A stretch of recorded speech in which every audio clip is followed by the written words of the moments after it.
Que no, chicos, pues ya son las 7:05, entonces ya vamos a empezar, ¿ok?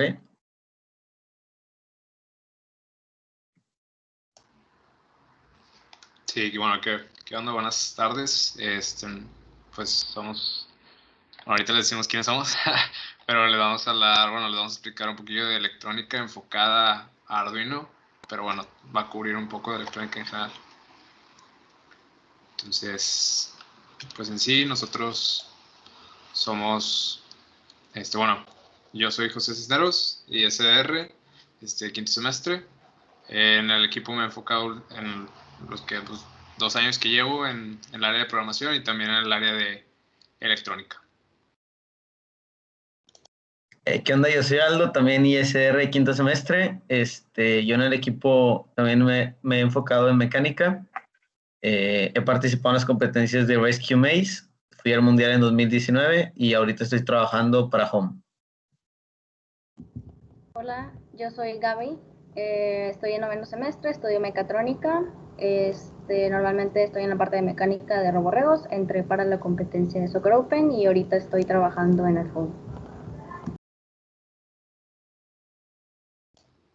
Ya no lo mencioné, pero también ahí ando en la competencia de Home. Dale next, Cisne. Ya está. Bueno, yo primero les quiero decir que la electrónica, ¿alguien sabe más o menos qué es? Electrónica para Arduino. ¿Perdón? La construcción de circuitos y a base de cables y sensores.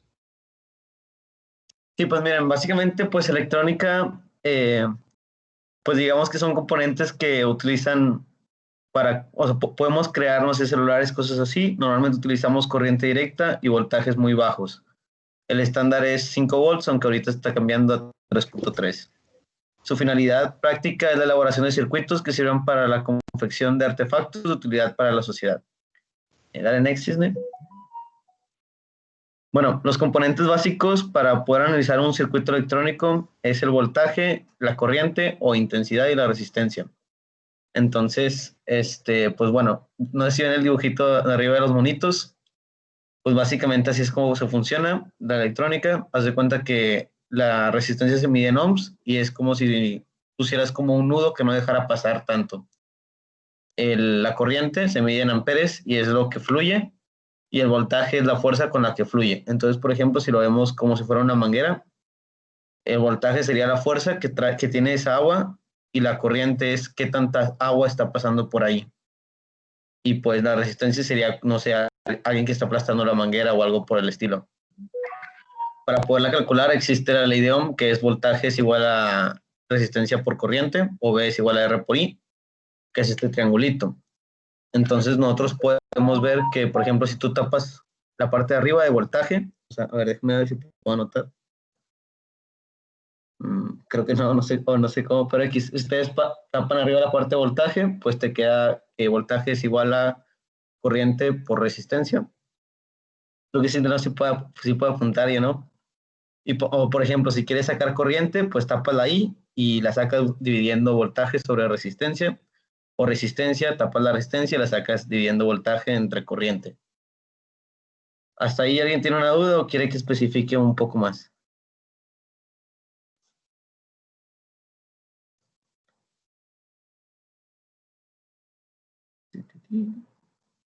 Bueno, supongo que nadie tiene alguna duda. Yo tengo una duda. Ah, sí. Dime. Hola, buenas tardes. ¿A qué se refiere protoboard? Eso ahorita lo voy a explicar. Ok, gracias. Ok, bueno, después de eso, si nadie tiene nada de dudas que cómo es o cómo funciona el voltaje, corriente y resistencia, vamos a pasar a lo que es una protoboard. Protoboard es el cuadrito blanco que ven ahí arriba. Entonces, hace cuenta que se utiliza para prototipar pues, circuitos o, pues sí, para poderlos hacer rápido y poder hacer cambios rápido antes de enviar una placa o antes de hacerla. Entonces, pues básicamente en la protoboard ustedes pueden ver que tenemos diferentes líneas o nodos. Tenemos la parte de arriba, la azul, que pues todo eso es un nodo, entonces ustedes quieren conectar pues un cable entre ellos, pues nada más los tienen como huequitos y nada más los vas conectando y ahí es como si juntaras todos los cables. abajo tienes otra que es roja. Entonces, una buena práctica es pues utilizar la azul como ground y la roja como voltaje. Entonces, ahí conectarías tu pila, no sé, de 9 volts o 5 volts, lo que tú tengas, y de ahí vas a poder sacar todos los positivos y todos los negativos. ¿Qué Del otro significa lado, usarlos como ground? No. es el voltaje de referencia, pues, o sea, todas las pilas tienen un positivo y un negativo. El negativo es pues el ground. Bueno, sí, ground o tierra, es el voltaje de referencia, y al final el voltaje es la diferencia entre el positivo y negativo. De hecho, o sea, no es muy recomendable, pero por ejemplo, tú podrías poner dos positivos, uno, no sé, de 8 volts, un positivo de 8 volts y otro con respecto a tierra, y en el ground poner, no sé, 4 volts con respecto a tierra, y si conectas pues un componente ahí, la diferencia de voltaje sería 4, entonces pues jalaría como si fueran 4 volts con respecto a tierra. Entonces básicamente el ground pues es pues, tu voltaje de referencia, y pues en las pilas lo sacas de tu negativo. O sea, no de pues sí, tu fuente de alimentación vas a conectar el negativo en ground y el positivo a la línea positiva. Y abajo del protoboard tenemos otras dos líneas. Estas dos líneas no están interconectadas con las de arriba. Entonces una buena práctica es poner un alambrito desde la línea de abajo azul a la línea de arriba azul, y desde la línea de abajo roja a la línea de arriba roja, para que así sean como si fuera una misma línea y pueda sacar más voltajes y más tierras. ¿Hasta ahí todo bien? Después, ahorita voy a explicar lo de las líneas verdes.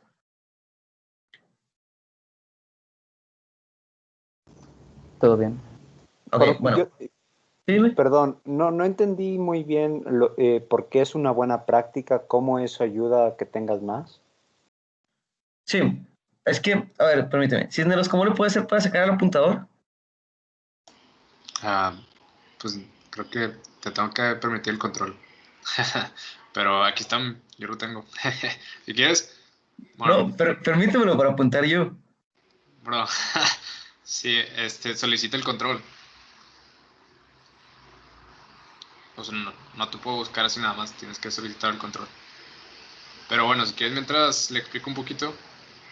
Imagínate el protoboard como, bueno, el protoboard en sí tiene tablillas conductoras que unen los caminos para que, pues sí, para que en sí, si tú conectas en este punto un cable, toda esta línea roja ya ahora también tienen continuidad con ese cable. Entonces tú le puedes meter voltaje aquí en este cable rojo, y ese mismo voltaje lo puedes sacar de acá. El chiste es que el voltaje y ground pues es lo que más vas a estar necesitando a la hora de armar tu circuito, de que no, pues necesito alimentar como 3, 4 sensores o así, o más, ¿no? Y el punto es que si tú bueno, estas son las líneas que tienen más conexión, entonces es buena práctica para que tener más salidas de 5 volts, y también porque casi siempre pues tus sensores o tus resistencias LEDs X están en el centro. Entonces, para tener acceso a los voltajes sin tener que cortar cables muy largos, también por eso se considera buena práctica como tal. No sé si te ayuda a entenderlo un poco más. Bastante más. Gracias. O sea, es como para tener organizados los cables entonces. Te ayuda a hacer menos uso de cables y a usar más la conexión interna del protoboard, que son pues sí, te digo, es que sí, bueno, el protoboard en sí está cubierto, ¿no? La parte de abajo, pero si quitas el sticker que tiene, se ven las tablillas que tienen haciendo las conexiones que aparecen aquí. Los verdes es una tablilla individual, el azul es una tablilla larga, igual que el rojo, pero pues ahí esas son separadas, ¿no? Todas. Gracias.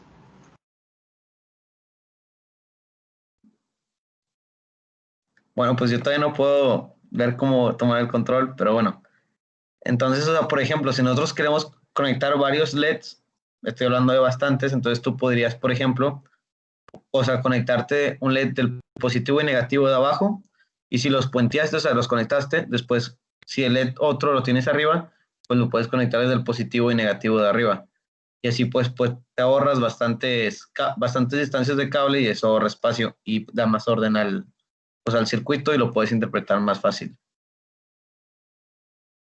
Y bueno, después de esto, en las líneas verdes es igual, o sea, cada línea verde es como si estuvieran interconectadas entre ellas. Entonces, cada que tú conectes ahí cables, es como si esos cables los hubieras pegado, los hubieras soldado. Entonces, algo que hay que recalcar es que las líneas verdes de abajo no tienen continuidad con las líneas verdes de arriba. Entonces, eso puede ayudar bastante. Porque, por ejemplo, tú podrías conectar una resistencia desde aquí hasta acá y, por ejemplo, conectarla a positivo puenteando un cable de aquí a aquí y a ground de acá para arriba. No sé si estaban viendo mi cursor. Si no, pues es culpa de Cisneros que no me ha pasado el control, pero bueno, X. Entonces, Sí, no sé yo, pero supongo que Aldo se refería a que simplemente, o sea, este bloque de verdes en sí están separados entre ellos, o sea, todos son individuales, son bloques individuales de 5 y todos estos están separados de todos estos, entonces este es un bloque individual de 5 y este es otro bloque individual de 5, entonces puedes interconectar cosas de este lado a este lado, como Aldo lo mencionó, resistencias, LEDs y así. Eso era lo que se refería.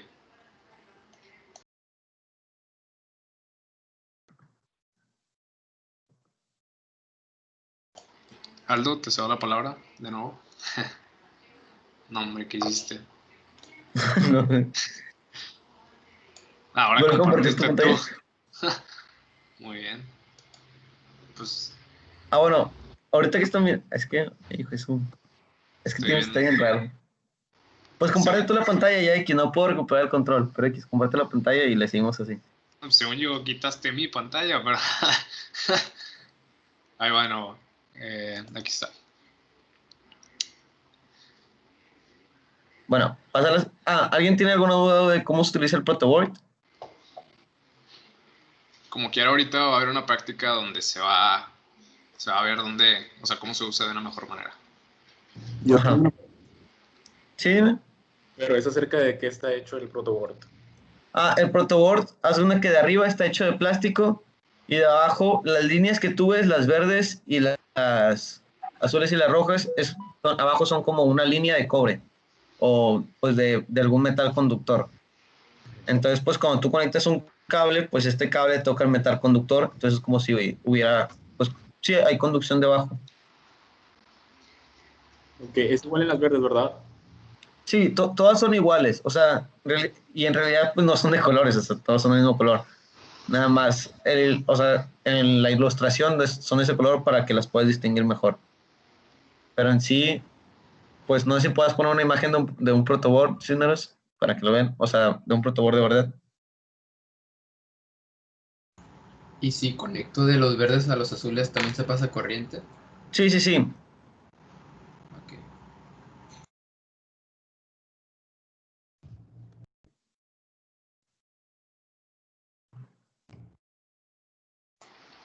Pues sí, ahí se ve cómo en sí, o sea, es unicolor, o sea, nada más, no, bueno, las líneas de los extremos sí se ve, ¿no? Los colores, pero bueno, las del centro no. Y la idea es que lo veas y sepas cómo está interconectado, bueno, cómo está conectado físicamente por abajo, ¿no? Que te ayude a tener las continuidades que necesitas a la hora de hacer el circuito. Como lo pueden ver en esta, los bloques, pero ahí se ven las líneas, cómo están separadas entre ellas y así. ¿Hay un nombre específico para esos? Protoboard Sí, o protoboard. No, pero para las líneas que no conducen corriente, con las que se arma el circuito. Pues no entiendo muy bien tu pregunta.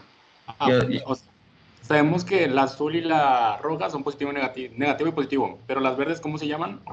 no, pues según yo no tiene nombre, o sea, simplemente... Es que son para conexión común en sí. O sea, igual las de afuera también se pueden usar para conexión común, ¿no? No es muy común, Ajá. no es muy normal que se haga, pero en sí, velo como un cable interno que puedes usar para tener menos cables por ahí. Y Ya está. ¿Alguna otra duda?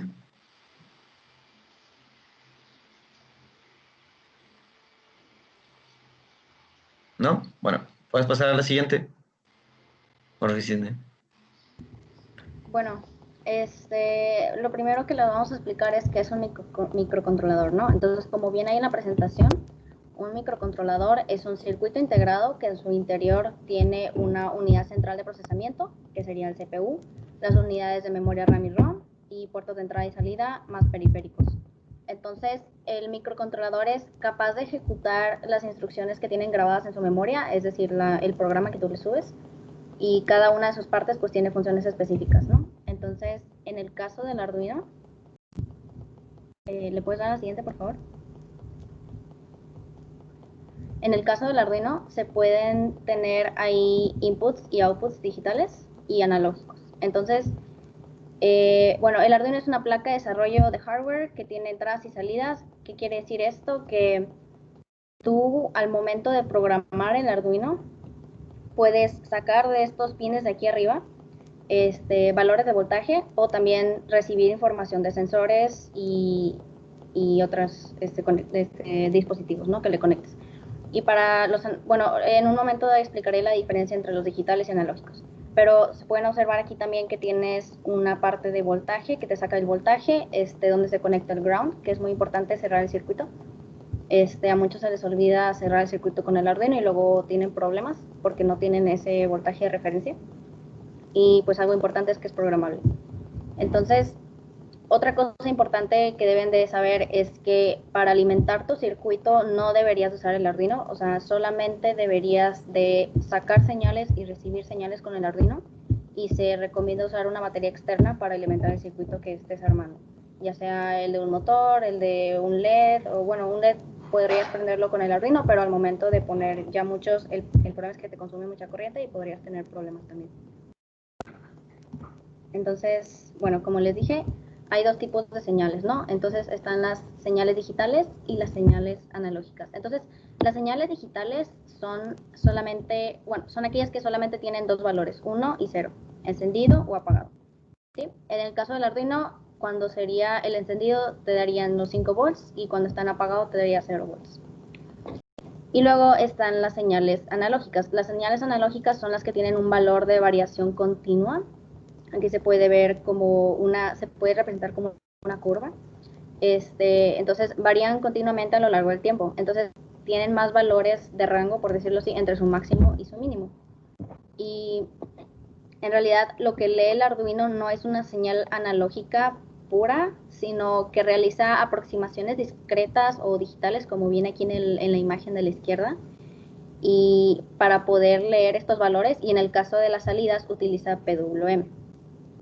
Entonces, bueno, voy a explicar qué es PWM. El PWM significa Pulse Width Modulation, en español, modulación de ancho de pulso, ¿no? Entonces, para explicar esto, se pueden observar aquí del lado izquierdo que se tienen una onda cuadrada de señal que no siempre se mantiene en alto. Entonces, ponle tú, la distancia entre cada espacio en verde sería un periodo, ¿no? Entonces, pueden observar que en este caso del dimming de 25%, la señal de onda cuadrada no siempre se mantiene en alto a la misma cantidad de tiempo. En este caso es 25, en este caso es 50, 75 y así. Entonces, el ciclo de trabajo es este porcentaje de tiempo en el que se mantiene encendido, siendo el ancho de pulso, ¿no? Y el PWM lo que hace es variar estos tiempos de encendido y apagado para en el output, en la salida que te dé el Arduino, te puede dar un valor en medio de los voltajes. Voy a explicarlo más claramente. Si tú tuvieras un 100% del tiempo encendido, el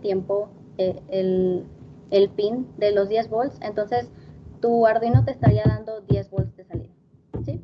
Si yo lo tengo mantenido encendido solamente el 50% del ciclo de trabajo, me estaría dando la mitad, porque lo está representando como un promedio de si en la mitad del tiempo estoy encendido y la mitad del tiempo estoy apagado, es como si yo le estuviera dando de salida 5 volts.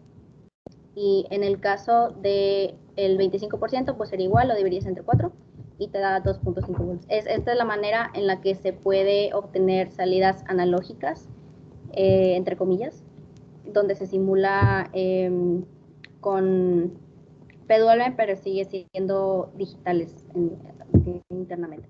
Y bueno, el Arduino tiene una resolución de 10 bits. Los controladores que se usan para el PWM son de 8 bits, entonces realmente lo que pueden dar de valor de analógico es entre 0 y 255, que pues el 255 es, bueno, 256 es 2 elevado a la 8. Y bueno, las salidas de PWM en Arduino pueden tomar valores entre, como dije, 0 y 255, que corresponden con el 0 y el 100% del ciclo de trabajo. Y así se puede obtener una salida de 0 a 5 volts analógica. ¿Alguna pregunta? Yo quería entender, perdón. Está bien, habla tú. Ok.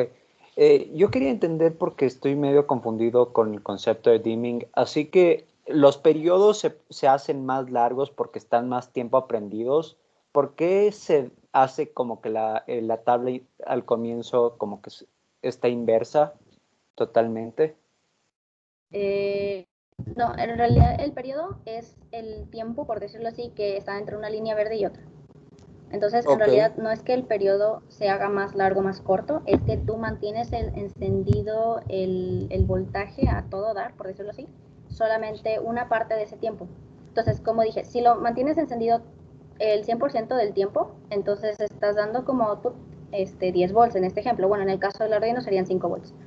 Pero si yo lo prendo y lo apago en ese mismo instante de tiempo, o sea, lo mantengo encendido la mitad y lo apago la mitad, entonces lo está leyendo como si fuera el promedio. Entonces sería, bueno, entonces me estás dando 5 volts, o en el caso de Arduino 2.5 volts. Ok, perfecto. ¿Alguien más tiene una pregunta? ¿Qué habías dicho que era PWM? PWM significa Pulse Width Modulation, en español modulación de ancho de pulsos. Entonces, literalmente en el nombre viene que estás modulando el ancho del pulso donde está encendido. Nomás, o sea, para contestar la pregunta pasada, la de del compañero que no entiende lo de dimming, o sea, más fácil se puede entender así, los ventiladores de una computadora usan lo mismo, o sea, tienen entrada de 3 o 4 pines y también tienen esta tecnología. Entonces, imagínate que cuando el dimming está al 100%, el ventilador está al máximo, o sea, al 100. Y luego, o sea, se puede controlar con un software la velocidad de los ventiladores. Entonces, se puede bajar a 75, 50, 25, 0. Tú puedes ir regulando la velocidad del abanico y es lo mismo a que si fuera lo del dimming. Sí, el ejemplo más claro que se presenta es de un LED. Entonces, si tú le pones el PWM al 100, entonces el LED es su máximo brillo y conforme lo vas bajando se va apagando, ¿no? De hecho, te puedes regresar como 2 slides. Ahí en el Arduino pueden ver que literal especifica que los de PWM son los que tienen ese simbolito antes del número. Entonces, esto es muy importante considerar porque no todos tienen la posibilidad de darte PWM, o sea, no todos te pueden outputear, por decirlo así, un valor analógico. Entonces, solamente podrías usar eso. Es algo importante. Y obviamente los de abajo, ¿no? También los inputs y outputs analógicos, pero pues es importante saber que los PWM también son esos. Gaby, solo me gustaría aclarar dos cosas. La primera es que en el Arduino no van de 0 a 10, van de 0 a 5. Entonces, cuando tú lo tienes en 255 y tú le pones un voltímetro, te va a dar 5 volts. Y la segunda es que esa modulación la hace el Arduino muy rápido. Entonces, básicamente, pues tus ojos no pueden ver que el LED se apaga y se prende en ningún momento. Y cuando tú le conectes un voltímetro, el voltímetro va a sacar el promedio de esas pulsaciones. Entonces, pues el promedio va a ser el porcentaje que tú le estés dando. Muy bien, gracias. ¿Alguien más tiene alguna pregunta? Bueno, también quería comentar que el PWM se usa mucho para el control de motores con microcontroladores. Se tiene que usar algún driver por ahí porque bueno, no puedes conectar, como comentó Gaby hace rato, no puedes alimentar circuitos o, bueno, en este caso motores, mucho menos. No se pueden alimentar con el Arduino. El Arduino te sirve para controlarlos, más no para alimentarlos, eso es importante. Entonces se tienen que usar tienes que buscar los drivers adecuados para el motor que estés usando, y el PWM te sirve para saber la velocidad que quieres que tu motor esté, en la velocidad que quieres que esté, y así poderla bajar, subir, pues para que no esté siempre al máximo, dándole para que la puedas variar, vaya. Ok, bueno, podemos pasar entonces a las siguientes slides.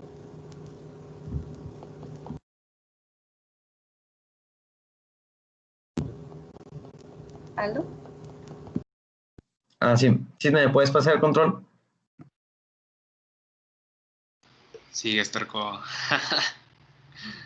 Ya, dale, Aldo. Es que tengo que quitárselo a Gaby, pero no sé cómo quitárselo. Espera. Me sale... espera. Nada más.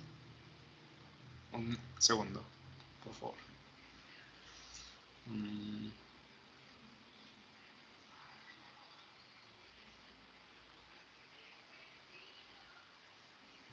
Bueno, voy a empezar en lo que si no me pasa el control, pero bueno, voy a empezar a explicarlo. Aquí vamos a explicar más o menos cómo eran las datasheets. La verdad es que es muy importante que lo sepan hacer, porque pues al igual que ustedes, nosotros cuando entramos pues nos sabíamos mucho, o cuando estábamos en candidates, entonces pues tu única forma de salir del agujero es o que conozcas a alguien que sepa, que alguno de nosotros te ayude, o que tú lo busques en internet. Entonces la forma más confiable de buscarlo en internet son las datasheets, o las hojas de datos que te entregan los fabricantes de componentes. Entonces, pues en las datasheets, la verdad es que es un poco confuso de interpretarlas, pero con práctica se puede. Miren, les explico. Lo primero que tienen que hacer es saber el modelo del componente, porque pues hay muchos componentes y hay muchos modelos. Entonces, por ejemplo, si tú quieres, no sé, si tú tienes un sensor de temperatura, mejor vamos a hacerlo con un ultrasónico, que si mal no recuerdo, el modelo es HSR04 o algo así. Entonces, te das cuenta que pues tú puedes buscar en Google de que ultrasónico, y hay bastantes modelos de ultrasónicos de bastantes fabricantes. Entonces, lo que tú tienes que hacer es buscar en tu componente cuál es el modelo y checarlo en Google. Una vez que ya lo checaste en Google, pues abre las datasheets, y como muchos fabricantes comparten modelos, es bastante recomendable pues que, bueno, si no busco ultrasónico, pero es más recomendable que abras varias datasheets y lo veas. Después de eso, ahí se da más que nada pues en circuitos integrados, que el empaquetado puede ser diferente. Por ejemplo, esta es una datasheet. Entonces, si le puedes dar un poquito para arriba, no tanto. Por ejemplo, ahí dice eléctrica parameters. Dice working voltage, corriente directa de 5 volts. Te dice lo que va a consumir, a qué frecuencia. La verdad es que te dice todo, y de hecho, tú puedes hacer muchas cosas con las datasheets. La verdad es que son bastante complejas, y si les soy honesto, ahorita en la actualidad hay muchas datasheets que aún no sé leer, pero pues en realidad, o sea, lo más importante o lo básico, pues lo vas a saber interpretar bastante fácil. Bueno, entonces, por ejemplo, en los ultrasónicos, pues este es un modelo bastante, pues, general, digamos. Entonces no vas a encontrar mucha documentación, pero cuando empieces a utilizar circuitos integrados, que muy posiblemente ustedes también lo vayan a hacer, o transistores, pues puede haber varios tipos de empaquetados. Hay empaquetados más pequeños o más grandes, y las conexiones cambian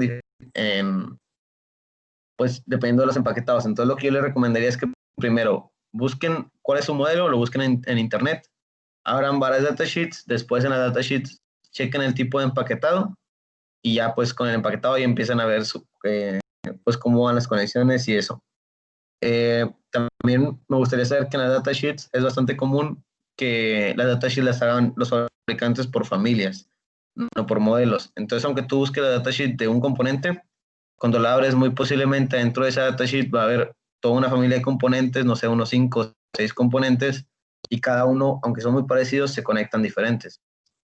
Entonces, lo que yo les recomendaría es que sean bastante cuidadosos, que la datasheet que están viendo es de su modelo, y la parte de la datasheet que están viendo también es de su modelo.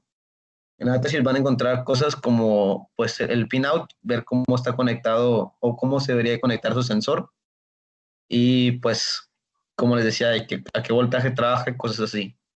También algo que yo les recomendaría, siempre y cuando no sea un sensor muy complicado, que normalmente ustedes pues no van a trabajar con sensores complicados, es que busquen cómo se conectan a internet. O sea, normalmente en una datasheet te dice cómo funciona y pues dónde debe ir conectado cada cosa, pero en realidad no te dice qué resistencia necesitarías utilizar afuera o cosas por el estilo. Entonces, lo que yo les recomendaría es que, por ejemplo, si quieren utilizar, no sé, una fotoresistencia o algo por el estilo, busquen el modelo literal en internet, o sea, el modelo de la fotoresistencia y luego cómo se conecta o wiring o algo así. Y ahí hay bastantes, pues, recursos en donde les van a mostrar con imágenes cómo se conecta. Igual si tienen alguna duda, pues nos pueden preguntar. Por ejemplo, en este caso es un sensor de temperatura que se llama LM35. Estoy seguro que si buscan pues en Google sensor de temperatura les van a salir bastante. Entonces, mejor busquen LM35. Y pues ya de que buscan, no sé, LM35 wiring o cómo se conecta. Y ahí te van a decir cómo conectarlo.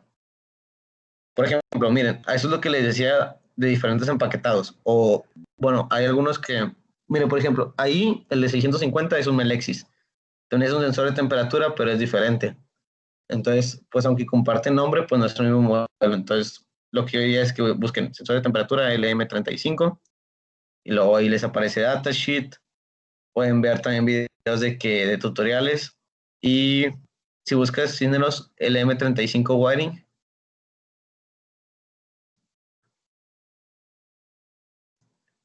miren, por ejemplo, ahí está una imagen de cómo conectarlo al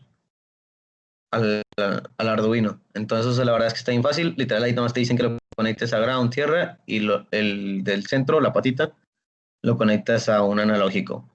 Entonces, si les doy como recomendación, chequen las datasheets, pero la verdad es que van a batallar bastante para entenderlas bien. Entonces, lo que yo les diría es que también chequen en internet cómo se conecta. Hay bastantes páginas y todos les van a poder ayudar. ¿Me puedes pasar la siguiente presentación, por favor, Cisne?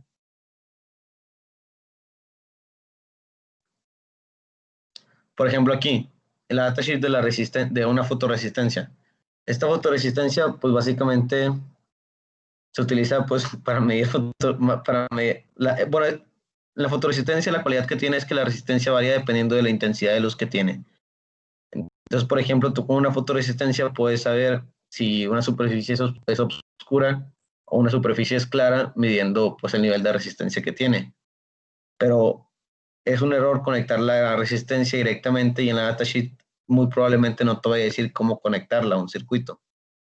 O te puede dar, por ejemplo, el parámetro de voltaje de entrada que necesita o la corriente y tú vas a tener que calcular las resistencias.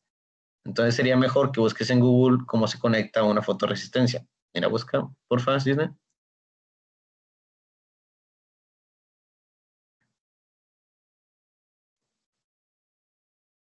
Algo importante es que la mayoría de los recursos electrónicos están en inglés. Entonces, si no encuentran documentación en español, pues búsquenla en inglés y les va a aparecer.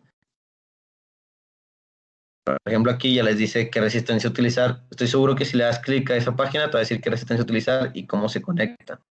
Entonces, pues eso les va a servir bastante. Según yo, esa resistencia es de 10K.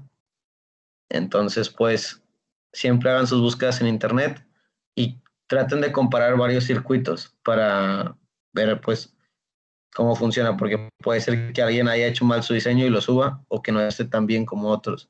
Entonces, busquen varias opciones siempre. Si no saben lo que es, traten de investigar primero qué es y después busquen varias opciones y pues descarten las que sean muy diferentes o las que a ustedes no les hagan mucho sentido, ¿ok? ¿Me puedes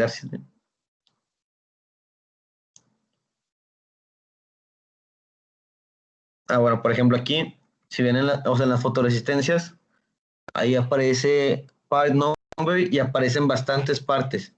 Era lo que le decía, o sea, pues los fabricantes lo que hacen es que hacen familias de componentes y las datasheets las hacen por familias. Entonces ustedes ahí tienen que buscar el número, en la fotoresistencia, en la parte de atrás viene en chiquitito qué número de parte es. Entonces ustedes buscarían ahí el número de parte y ahí les va a aparecer todo, ¿ok? Por ejemplo, ahí dice en dark en algún modelo da de que 500K mínimo y así. Entonces, pues con eso ustedes ya se pueden dar pues una idea de qué valores obtener y darse cuenta si la fotoresistencia está dañada o no. ¿Se puede dar, Cisne? Esto era lo que les decía. Pues este sensor es el ultrasónico. Si alguno de ustedes no lo conocía, este sensor es para medir distancias. La verdad es que es bastante pues preciso para el precio que cuesta. Según yo, cuestan como 50 pesos, algo así. Y pues si lo puedes conseguir como desde 25 en electrónicas pues más grandes. Y pues este sensor es bastante útil y igual tiene su datasheet, pero yo les recomendaría, como es un sensor muy genérico, todos lo utilizan, mejor búsquenlo en Google y ahí les van a decir cómo conectarlo. Esto es un relay. El relay, fíjense que es bastante útil. Sin embargo, la verdad es que ustedes no creo que lo vayan a utilizar. El relay básicamente es como si fuera un switch para un foco o algo por el estilo, en el que normalmente se utiliza para pasar más corriente. Entonces, pues, por ejemplo, cuando tú, en realidad tiene un solenoide por adentro. Entonces, cuando tú le aplicas voltaje a ese solenoide mueve una patita de metal y la patita hace conducción. Entonces, si por ejemplo ustedes necesitan sacar mucha corriente del Arduino, lo que ustedes pueden hacer es utilizar un relay y solamente alimentan el voltaje de entrada del relay con el Arduino y después le ponen una fuente externa y el relay con el Arduino se van a encargar que el relay pase corriente o no pase corriente. Entonces con ese pueden prender o apagar focos incandescentes. La verdad es que un LED sí lo puede prender fácilmente un Arduino, pero si quieren trabajar con focos incandescentes o cosas por el estilo que ya gastan más corriente, pues les recomendaríamos el uso del relay. Hay varios tipos. Los más comunes los dos tipos que hay es el normally closed y el normally open. Eso quiere decir que pues uno está normalmente cerrado, o sea, normalmente pasa corriente. Cuando le aplicas voltaje, deja de pasar corriente. Y el otro, el normally open, no pasa corriente. Cuando le aplicas voltaje, permite el paso de corriente. Pues la verdad es que es un componente bastante útil, pero creo que para lo que ustedes podrían hacer ahorita no les ayudaría tanto. Ahorita vamos a mostrar un ejemplo del uso del relay, pero sí, como dice Aldo, te ayuda mucho cuando quieres controlar el paso de voltaje de otros voltajes más altos. Por ejemplo, no sé si sabían, pero en su casa tienen un voltaje de 127 volts RMS. Entonces, pues obviamente el Arduino no saca nada parecido a ese voltaje, ¿no?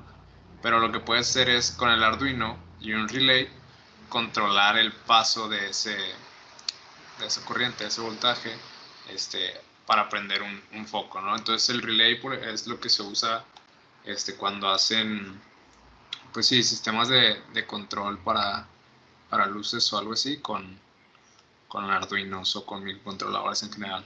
Como que ahorita preparé un ejemplo para que se vea más gráfico, ya casi lo ven.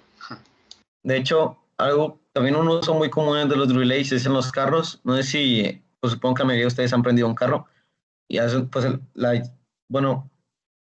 los antiguos, los que tienen llavecita y los giras, creo que tenían como 3 fases. La primera nada más creo que prendían las luces, la segunda el clima y algo así, y la tercera ya arrancaba el carro. Cuando tú le ponías la primera y la segunda, no sé si les pasaba que escuchaban clics. Esos clics es cuando se van accionando los relays del carro, porque igual pues el carro pues trae su computadora que controla las luces, los controles de tracción y así, pero esa computadora es muy parecida a un Arduino, no puede sacar mucha corriente. Entonces lo que ellos hacen es tener bastantes relays y con esa computadora nada más controlan si pasa corriente o no, y después con la batería del auto pues ya pasan la corriente de esos relays. Entonces pues algo pues bastante útil para saber si tu relay se quemó o no, es que cuando le pongas voltaje se escuche el clic. Si no se oye clic, pues ya F por el relay.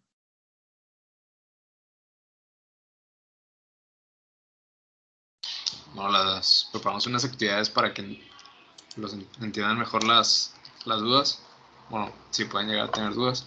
Primero que nada, por ejemplo, aquí el uso de los switch, bueno, de algunos tipos de switches que pueden ver por ahí. Vamos a hacerle un poquillo de zoom. Yo creo que ya está bien. Esta plataforma se llama Tinkercad. Tiene un simulador bastante útil. Tiene bastantes componentes, ya sea, bueno, aquí los pueden ver a la derecha. Tiene pues, componentes básicos, incluso tiene la tarjeta de Arduino para que tú aquí con los componentes que tienen puedas hacer simulaciones. Entonces está muy amigable. Por ejemplo, aquí tenemos un switch deslizable como tal. Ahí se ve como le piqué, se pasó del otro lado y se prendió el LED. ¿Cómo funciona este switch? Básicamente lo que hace es, tiene la patita aquí en medio y dependiendo del, bueno, si lo tengo de ese lado, esta patita, bueno, son 3 patitas, ¿no? Entonces la patita de la izquierda aquí está en continuidad con la del centro. Le pico y ahora la patita de la derecha está en continuidad con la del centro y la de la izquierda no está conectada a nada, por así decirlo. Entonces, justo aquí, cuando la de la derecha está conectada a la del centro, es cuando le pasa el voltaje al LED, ¿no? Cuando se cierra el circuito. Porque si lo tuviera, bueno, si lo tengo de la otra manera, se fijan, si seguimos el circuito, aquí tenemos ground, sigue, bueno, la terminal negativa, que es el ground, se va al centro, llegamos aquí al LED, del otro lado del LED, y también termina en negativo. Entonces lo importante para cerrar el circuito es, me voy en negativo y cierro en positivo, o viceversa, me voy en positivo y cierro en negativo, ¿no? Entonces, sí pasa eso cuando el switch está del otro lado, ¿no? De acá. Me voy en positivo, ahí el switch está de este lado, entonces si tiene continuidad aquí, positivo, y ahora sí ya negativo, y se ve el concepto de un circuito cerrado, ¿no? También tenemos acá, pueden ver los botoncitos, ahí le mantengo picado y se ve cómo gira el motor. Estos botones los pueden encontrar, bueno, sí son muy fáciles de encontrar como tal. Por ejemplo, aquí estoy alimentando mi motor con 9 volts, ¿no? Con una pila de 9 volts. Normalmente no se recomienda hacer, no, bueno, sí, les decía que para alimentar motores, si lo hagan con fuentes externas. Normalmente no se recomiendan estas pilas porque se acaban muy, muy rápido. Se recomiendan usar lipos y así. Pero bueno, aquí es la misma lógica. Estoy en el rojo y esta patita tiene continuidad con esta. Cuando digo continuidad es que están conectadas internamente entre ellas, ¿no? Y estas patitas tienen continuidad entre ellas. Entonces, cuando yo le pico al botón, hago que estas dos tengan continuidad con estas dos. Y así pues ya logro cerrar el circuito y hacer como que el cable rojo siga su camino y luego ya se venga al negro y así, ¿no? ¿Alguien tiene alguna duda sobre estos dos circuitos?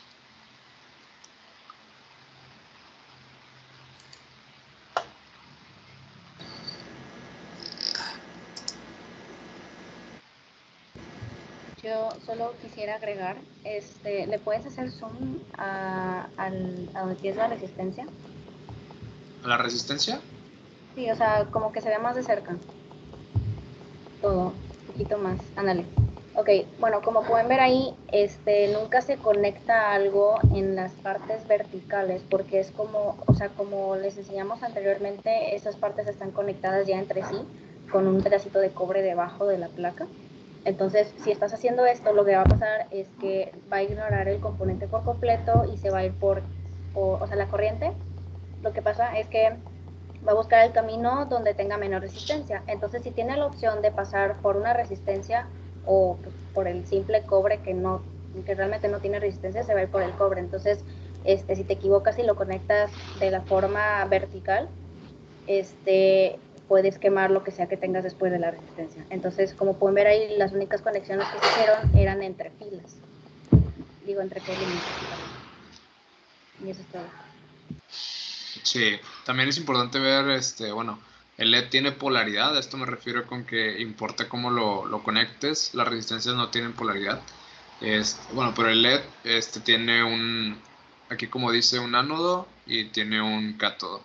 O sea, tienen una pata positiva y una pata negativa. El cátodo, se fijan cómo está conectada a la terminal negativa de la pila y el otro está a la positiva, por decirlo.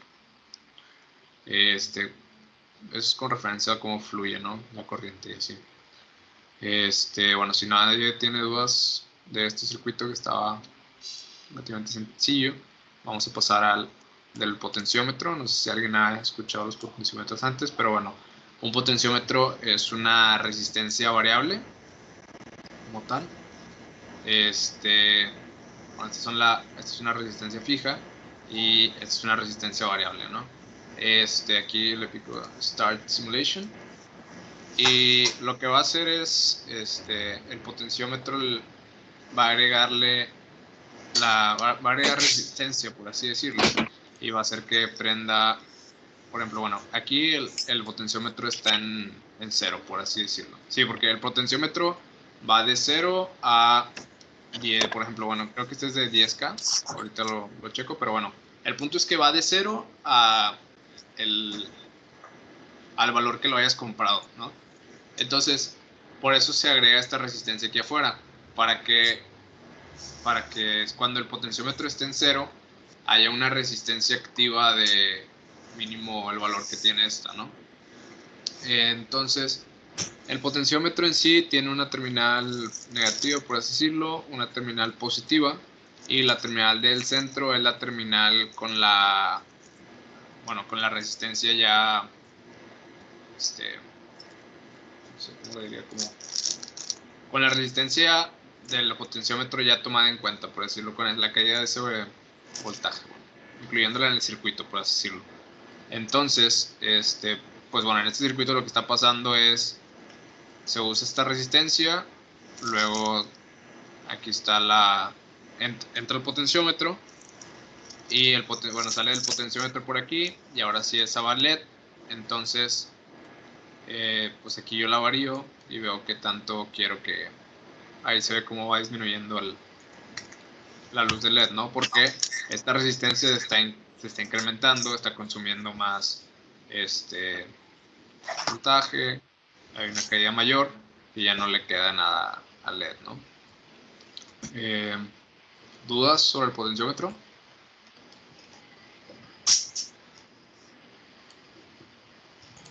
¿Qué representa la línea verde?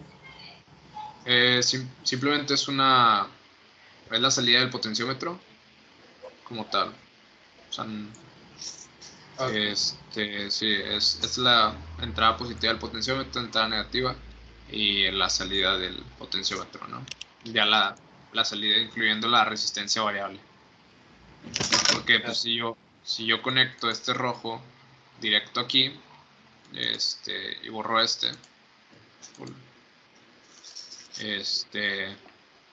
pues como tal se va... Ahí no se está tomando en cuenta para nada el potenciómetro, ¿se fijan? Siempre va a estar pues prendido el LED como tal. Y ahí por más de que le mueva yo al potenciómetro no va a tener ningún cambio. O sea, lo importante es hacer la conexión con la terminal pues, del medio, que es la que ya tiene en consideración el potenciómetro, ¿no? ¿Alguna otra duda? Ya vamos a llegar a los que están chidos. ¿Dónde está aquí todo el zoom? Y por ejemplo, aquí está el sensor de luz que ahorita nos platicó Aldo. Y bueno, acá arriba, bueno, el sensor primero el de luz. Bueno, la temperatura está bueno. Si recuerdan, el sensor de temperatura, Aldo ahorita nos dijo la datasheet, porque es importante leer la datasheet, pues es importante para saber cómo funciona, ¿no? ¿Qué significa cada una de estas tres patitas, como tal? Y sí, ¿no? Por ejemplo, aquí mismo el Tinkercad nos dice que para qué es cada patita, nos dice que la izquierda es la positiva, la derecha es la de ground y la en medio es el voltaje de salida. ¿Y qué significa ese voltaje de salida como tal? ¿Cómo un voltaje me dice la temperatura? Se podrán preguntar, ¿no? Bueno, ahorita en la presentación Aldo de hecho nos lo mostró, que aquí dice cómo la temperatura va de menos 55 a 150 y bueno, aquí tiene un output de 10 milivolts por cada grado centígrado. Entonces, no sé si pero se puede silenciar.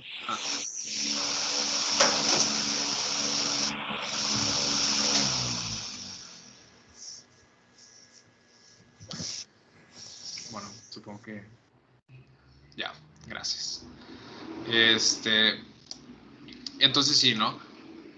Básicamente, bueno, si nos vamos un poquito al código. Bueno, para empezar, este voltaje, alguien me puede contestar si es digital o... Bueno, ¿es una señal digital o una señal analógica? El voltaje de salida de este sensor. Es analógico, ¿no? Sí, ¿por qué? Pues porque tiene, de hecho, la temperatura no hace un rango como que sea de 0 a 100 directo, es como que va entre medio, así que, o sea, según yo, sí tendría que ser analógico para que pueda leer los diferentes rangos de la temperatura. Ok, sí, correcto. Básicamente, no puedo ver tu nombre, pero sí tienes razón. Básicamente la temperatura en sí no es como el switch de está abierto o está cerrado, ¿no? Es una, bueno, sí, varía, no es un sí o no, no puedes decir está frío, está caliente, qué tan frío, qué tan caliente, ¿no? Entonces, por eso se considera que es una señal analógica. Y si nos vamos bueno, si vemos el código, bueno, primero el circuito como tal, sacó el ground, va a la terminal de ground del sensor, el 5 volts, aquí viene 5 volts, lo saco, o sea, aquí se los pongo y bueno, saco el Vout a una entrada analógica. Porque pues ya dijimos que es una señal analógica, ¿no? Ahora, voy a ver el código antes de empezar la simulación. Les voy a explicar un poquito de cómo llegué al código, ¿no? Nada más para como conectar el uso de la datasheet. El importante es esta línea. Como tal, como vimos en la datasheet, se aumentan 10 milivolts por cada grado y nos da un rango de, bueno, trabaja en un rango de menos 50 grados a 125 grados. Ahora, el rango de la entrada analógica va de 0 a 1023. Eso quiere decir que si yo tengo una entrada de 5 volts, cuando yo lea ese puerto, ese pin, me va a dar un valor de 1023, que es lo que se hace con este analog grid en el pin A0. Es lo que yo estoy haciendo aquí, ¿no? Leo ese pin, el pin A0, y veo pues sí, su voltaje como tal. Pero no me va a decir, su voltaje es 3.2. No, lo que me va a decir es un rango entre 0 y 1023. Que bueno, siendo 1023 5 volts y 0 pues 0, ¿no? Entonces aquí haciendo una pequeña regla de 3 se puede saber la temperatura como tal. La regla de 3 funcionaría como, pues bueno, sabiendo que, es que bueno, sí puedo escribir aquí creo que tengo que dejar de compartir para escribir, no estoy seguro. De todas formas, no se preocupen ahorita mucho por la programación. Más adelante se dará un curso de eso, pero está bien que se explique lo básico ahorita para que entiendan cómo se lee un sensor analógico. Sí, bueno, no puedo escribir, pero el punto es que, bueno, si se imaginan la tablita de, como, bueno, la regla de 3 es, 1023 son 5 volts, entonces mi valor analógico, ¿cuánto es, no? ¿Cuánto voltaje es? Entonces es mi valor analógico por el 5 entre 1023 y eso me va a dar, bueno, esto me va a dar un voltaje un valor entre 0 y 5 volts, haciendo una regla de 3, ¿no? Entonces ya voy a tener, con esta regla de 3, ya voy a tener un voltaje entre 0 y 5, el voltaje que hay en ese pin. Y a partir de eso ya nada más lo divido entre 0.1, porque me dicen que cada 10.000 milivolts hay es un grado como tal. Entonces, supongamos que mi analog grid es como 500, por así decirlo. Entonces sería 500, lo borré, perdón, 500 por 5 entre 1023. Entonces tengo un voltaje de 2.44 en ese pin. Y 2.44 entre 0.01 me da, un momento, me da 244.37 grados, ¿no? Espera, ¿qué dice? Un momento, dije 500 por 5 entre 1023 entre 0.01. Sí, 244. Y luego lo voy a... sí, eso es importante. A pesar de que el sensor de temperatura, no llega nunca mayor hasta a cierto voltaje. O sea, literal solo trabaja en esos rangos. Y por ejemplo, nunca te va a dar un voltaje de 4 volts, porque eso ya está fuera de su rango como tal. Eso es cierto. Por eso no debía haber agarrado un número tan grande, pero si agarramos un número bajo de, por ejemplo, 100 por 5 entre 1023, entre 0.01, entonces tengo que son 48.87 grados, pero me dice que no empieza en 0, empieza en menos 50, entonces por eso le resto el 50 y me dice que tengo una temperatura de 1.12 como tal. Bueno, si aquí lo corremos, vemos, aquí estoy imprimiendo la temperatura y aquí se puede variar, ¿no? Ahí se ve como aquí yo le digo que son 25 grados y bueno, ahí está leyendo como 24, está legal. Lo subo y ahí también subo en el simulador y así todo controlado. Estas otras fórmulas son las que usa el simulador, estas te las da. Ya como que despeja esto y lo hace más simple, más directo. Pero bueno, yo quise, leyendo la datasheet, desarrollar esta para que vean de dónde salía como tal. No sé si alguien tenga dudas sobre el sensor de temperatura.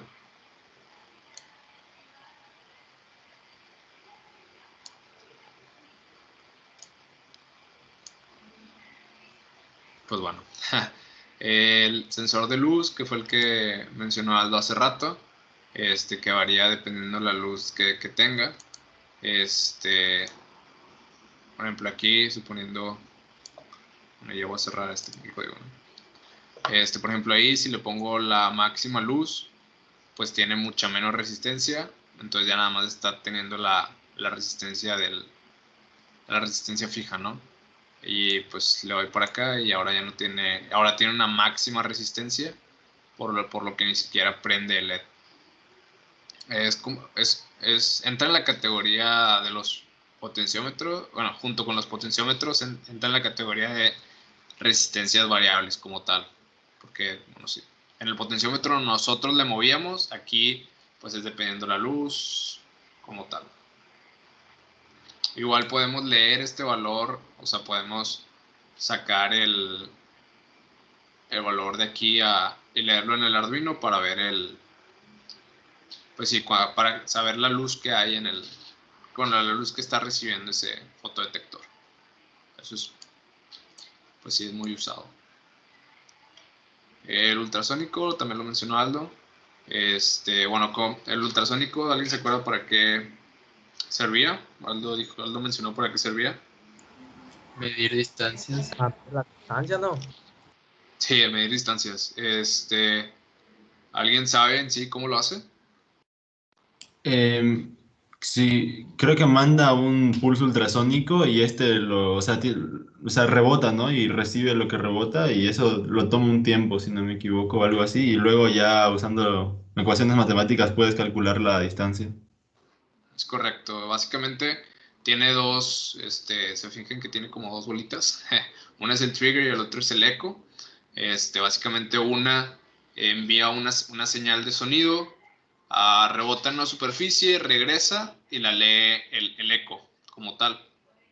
Y pues usas la fórmula de velocidad igual a distancia sobre tiempo, la básica de física, para saber cuánta distancia recorrió, ¿no? Y la onda.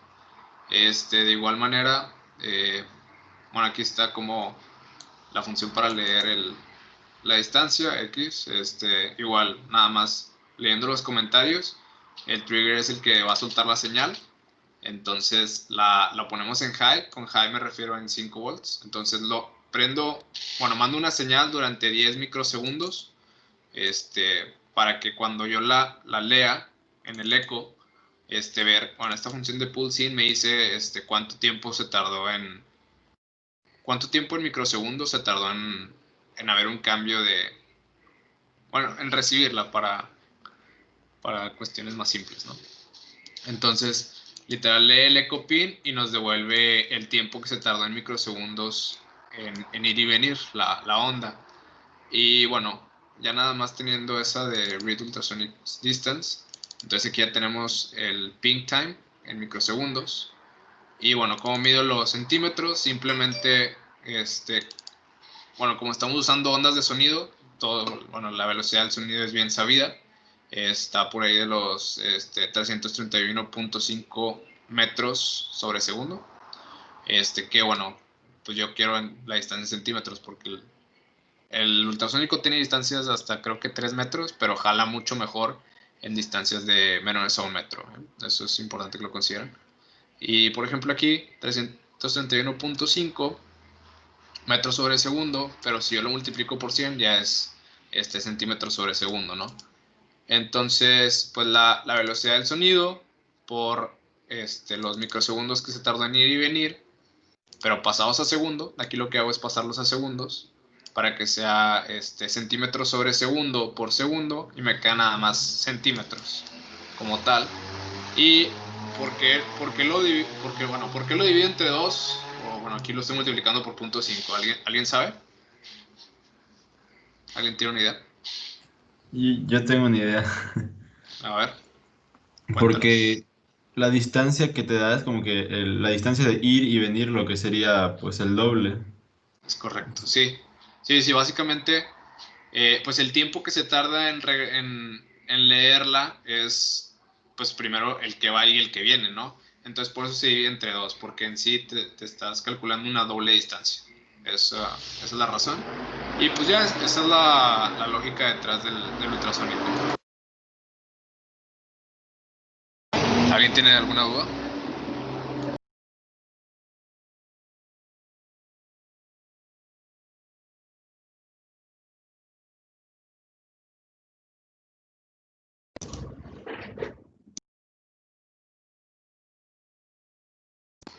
Ahí lo pueden ver como lo estoy simulando, ¿no? Igual y esas pequeñas, bueno, tenemos una variación de como 7 centímetros, igual y es porque están considerando, no sé, otro valor para la velocidad del sonido, que bueno, pero pues por ahí anda, ¿no? Y ya por último, el relay, ¿no? El relay, como les comentaba hace rato Aldo y como les comentaba también yo, sirve para controlar otras fuentes, otras corrientes externas al microcontrolador. Por ejemplo, aquí yo tengo dejémoslo como una fuente senoidal, supongamos, o como la fuente como una conexión de su casa, por así decirlo. Eso es lo que está haciendo aquí este generador de funciones.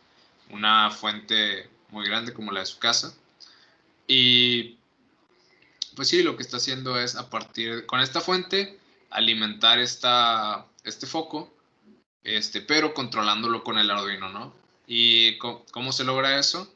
Si hacemos aquí un buen zoom, ahí se ve, ¿no? Que básicamente aquí está la bobina y bueno, esta es la normalmente cerrada porque ahí se ve como el switch está hacia abajo, y luego también está la otra terminal, que cuando se prende esta bobina, este switch lo que va a hacer es subirse hacia arriba. Subirse hacia arriba, muy bien, ¿no? Lo que va a hacer es subirse. Entonces va a tener continuidad. Esta línea va a tener continuidad. Ahorita, cuando la bobina está apagada, tiene una continuidad, por así decirlo, pues todo lo de abajo, ¿no? Un circuito aquí. No sé si están viendo mi mouse, pregunta. Sí. Ok, nice. Entonces sí, entonces si siguen mi mouse, esta es la continuidad que está teniendo. Activo la bobina, que esta es una bobina de 5 volts, como se puede ver aquí. Bueno, si buscamos el LU5R, te va a decir que se activa con 5 volts la bobina. Y cuando se activa, se crea un campo magnético X, que eso lo que va a hacer es activar como un switch, que va a hacer que ahora esto vaya pues así, para acá. Va a salir por acá ahora, el switch va a estar por acá. Entonces esta, como aquí ven en el dibujo, es la normalmente cerrada, y pues esta es la normalmente abierta. Y ahora sí vemos el circuito como tal, tenemos que estas dos, bueno, aquí la terminal 5 y la terminal 8 son con las que se prende la bobina.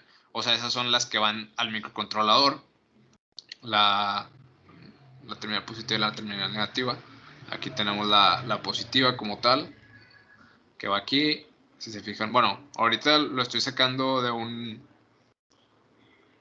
un pin del Arduino para ahí jugar con los segundos que está prendido como tal. Y si lo pueden ver, aquí es Digital White High. High es, o sea, en 5 volts literal. Y luego acá lo apago, ¿no? Pero bueno, básicamente lo que estoy haciendo es sacar 5 volts de este pin. Lo voy para acá, aquí, y luego pues acá está el ground, ¿no? Si pueden ver, aquí está el ground. Entonces ahí se va a activar esa bobina y va a haber un cambio como tal. Y bueno, aquí está normalmente cerrado. Sí, normalmente cerrado. Que les dije que esto iba a tener una continuidad así, ¿no? O sea, si la bobina no se ha prendido, la continuidad que tengo es así. Así y luego así, ¿no? Entonces, si se fijan, ahí está a ground como tal. Y, o sea, esta bobina se está yendo a ground 2 veces. Por lo que no hay un circuito cerrado. Pero cuando yo activo la bobina, ahora lo que va a pasar es entrar por aquí y pues yo salgo por acá, ¿no? Y ahora sí ya tenemos la terminal positiva, se va para acá, y la terminal negativa por acá. Y así es el chiste de esto, ¿no? Y pues bueno, ahí se ve cómo prende el LED, que le puse 1 milisegundo, que bueno, 1000 milisegundos, perdón, que es un segundo. Aquí ya va a llegar al segundo, si ven la simulación. Ahí ya llegó, y ahora la bobina ya está apagada. Se pasa otro milisegundo, prende la bobina, y bueno, ese es el chiste del relay. Espero les haya quedado más claro. Y pues no sé, según yo, esas ya eran todas las simulaciones que tenía preparadas para ustedes. No sé si alguien tiene comentarios, dudas. En el código, el 2 que viene representando el foco. Es el pin. Ah, ok, ya. El 2 es el pin el que estoy manejando. Como quiera duda, bueno, el código va a haber una clase de programación para que puedan entender más un poquito de lo que hice en los códigos. Lo que les quería enseñar más que nada en los códigos era las fórmulas de cómo, o sea, bueno, sí, que no mágicamente llegan los valores, que a partir, o sea, bueno, que lees los voltajes, y a partir de los voltajes pues lees lo que en realidad quieres, ¿no? Que es, pues sí, la inteligencia de la electrónica por ahí aplicada. ¿Alguna duda? ¿Comentario?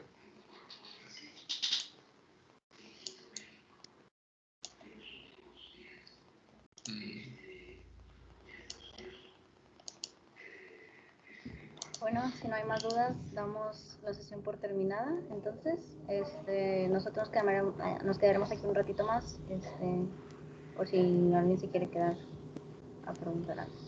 Muchas gracias a todos. Muchas gracias. Muchas gracias. Gracias. Gracias a ustedes. Buenas noches.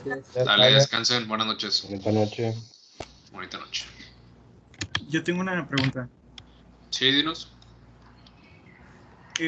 Cuando tú tienes un relevador, así que manda una corriente más alta, ¿no puede crear una polarización más alta o algo parecido?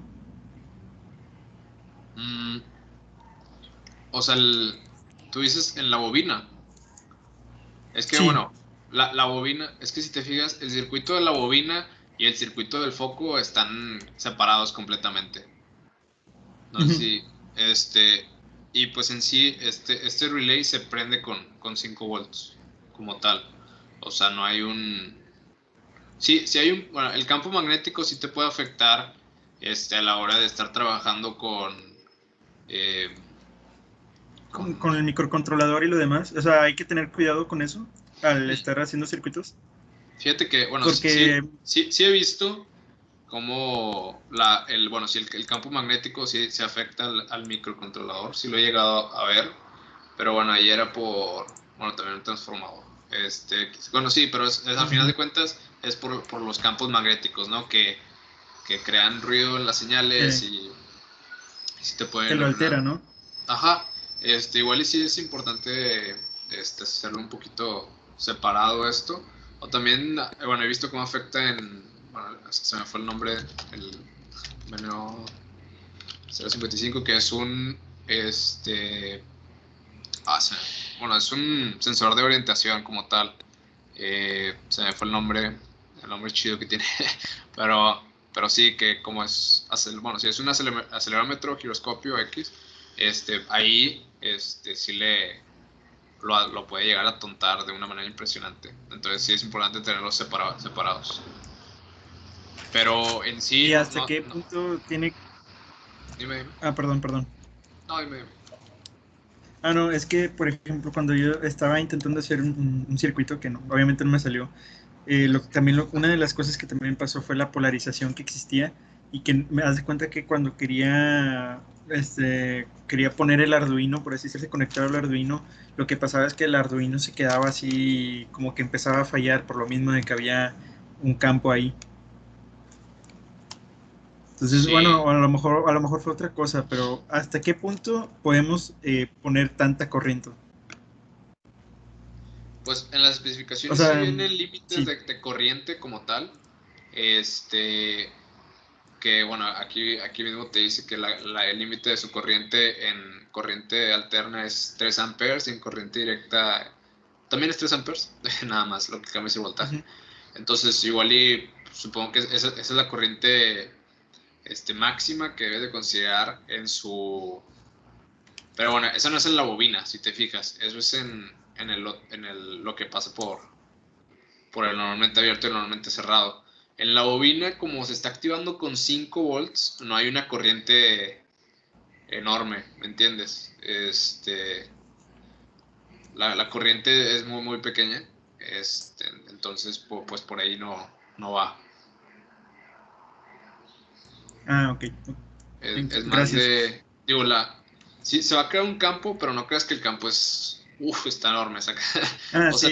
Depende mucho del voltaje que tenga, ¿verdad? Sí. De hecho, creo que los campos en los relays no llegan a afectar tanto, son mínimos. Lo preocupante ya es más con solenoides, que son, pues sí, bobinas más grandes, igual transformadores, que son también inductancias, bobinas. Ahí se generan campos magnéticos más grandes y ahí sí te causan más ruido a la hora de conectar tus circuitos. Pero pues no está de más alejar un poquito el relay de todo, ¿no? ¿Y si hay formas de aislarlo? Pues sí, ahí, bueno, yo le llegué, para una de las competencias que estamos aquí en Roborreos lo necesitaba y ahí me puse a investigar y encontré varias cosas para aislar los campos magnéticos, que era se me fue el nombre, la caja de... déjame te lo investigo, dame 10 segundos, pero sí lo vi en la...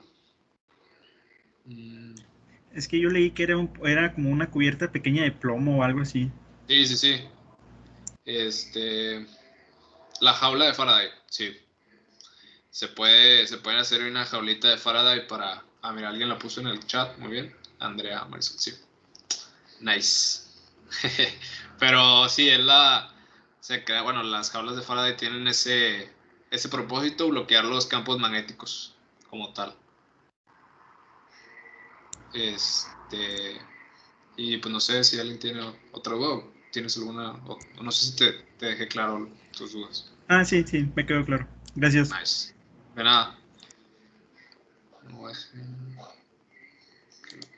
a compartir. Pero ¿alguien más tiene comentarios o dudas?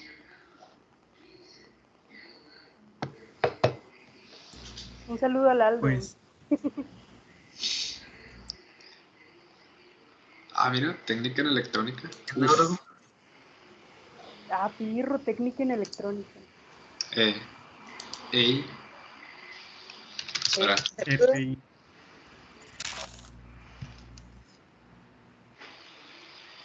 Pero también Sin Menores tiene técnica en electrónica y programación y no sé qué tanto. Sí, yo también tengo una técnica en electrónica. Por eso le pregunté que sí de FIME. Que yo no estudié ahí. Pero bueno. ¿Alguien tiene alguna duda? O no sé por qué. Es de Jalisco. Mira nomás. Nice. Bueno, pues yo creo que es todo. Creo que lo demás pues tengo que estudiarlo. Dale. Así que gracias por resolver la duda. Dale, cuídate. Descanso. Hombre, los demás ya se fueron. Dejaron la compu ahí y se fueron. Dale, descansa. Creo que ya nos podemos desconectar. Aldo, ¿tienes la grabación, por favor? Voy. Gracias. Dale, descansa, Oscar.